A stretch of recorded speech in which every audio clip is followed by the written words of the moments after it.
అనే సినిమా నిజ జీవితంలో జరిగింది. ఇది వాస్తవంగా జగన్మోహన్ రెడ్డి గారిని తెలుగుదేశం పార్టీ కాంగ్రెస్ పార్టీ ఎలా అణిచిపడేసిందో ఆ అణిచివేతలో నుంచి పుట్టుకొచ్చినటువంటి పార్టీ వైఎస్ఆర్సీపీ పార్టీ జగన్మోహన్ రెడ్డి గారు ఏ రకంగా వంచబడ్డాడు.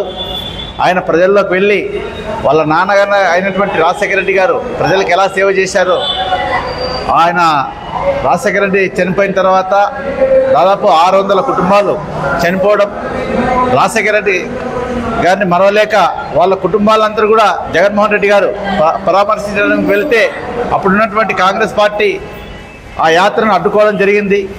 అందులో భాగంగా ఆయన మీద అక్రమ కేసులు పెట్టి లోపలికి వేయడం జరిగింది.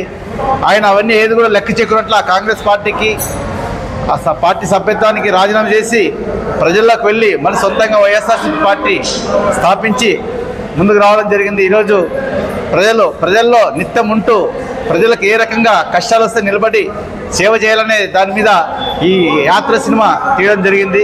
సినిమా కూడా చాలా అద్భుతంగా ఉంది.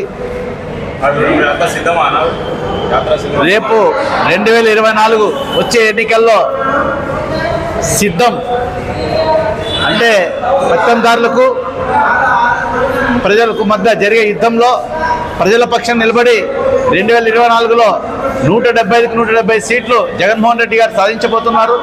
ప్రతిపక్షాలు అనేది లేకుండా చేయడమే జగన్మోహన్ రెడ్డి గారి లక్ష్యమని మీ ద్వారా తెలుపుతున్నారు. నా పేరు బి దేవా, వైఎస్ఆర్సీపీ ఆదోని పట్టణ అధ్యక్షుడు.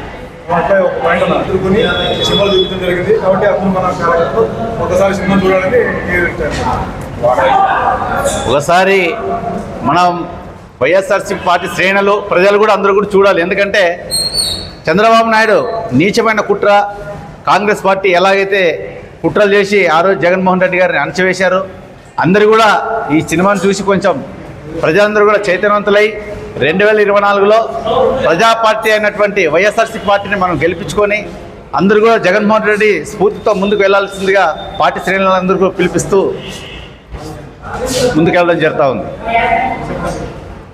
జై జగన్, సిద్ధం. ఓకే.